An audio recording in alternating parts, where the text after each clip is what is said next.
A special thank you to each of our subscribers who make this channel possible. Here's today's story.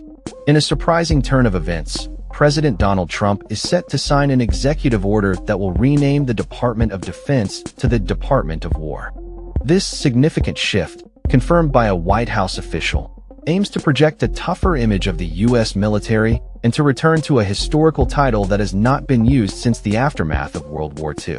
The executive order, expected to be signed on Friday, will allow Defense Secretary Pete Hegseth and other officials to adopt secondary titles such as Secretary of War and Deputy Secretary of War in official communications.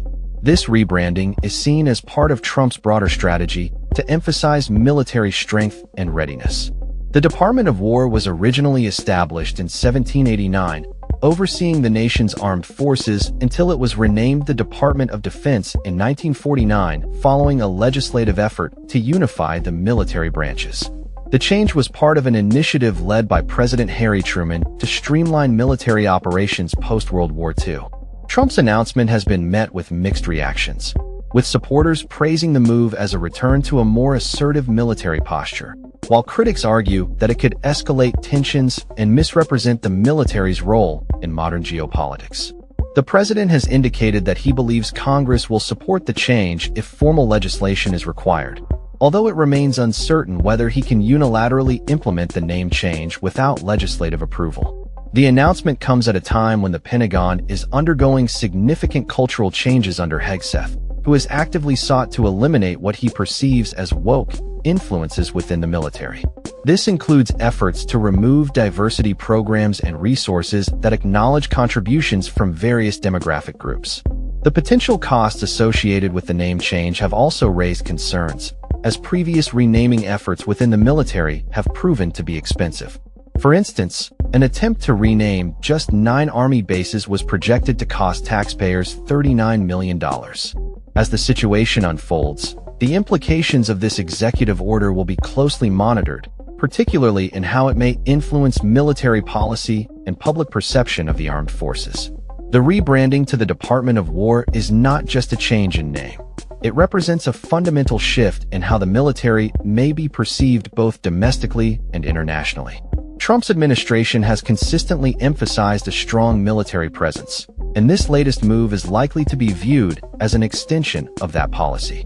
The White House fact sheet accompanying the executive order states that the name change will sharpen the focus of this department on our national interest and signal to adversaries America's readiness to wage war to secure its interests. As Trump prepares to sign this order, the administration is poised to navigate the complexities of public opinion, legislative hurdles, and the broader implications for U.S. military strategy. The announcement has already sparked discussions across political and military circles about the future direction of U.S. defense policy and the potential for increased militarization in international relations. While Trump supporters view the renaming as a necessary step towards reinforcing national security, opponents caution that such a label may lead to an overly aggressive military stance that could escalate conflicts rather than resolve them.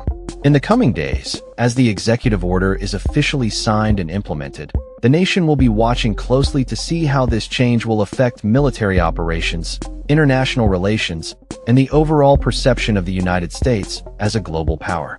The implications of this decision extend beyond mere nomenclature. They touch on the very essence of American military identity and its role on the world stage. As the Department of War begins to take shape under this new directive, the ongoing dialogue surrounding military policy, cultural values, and national security will undoubtedly continue to evolve. That's all for this story. We upload videos every day covering many different subjects, so hit that subscribe button to stay informed. Thanks for watching.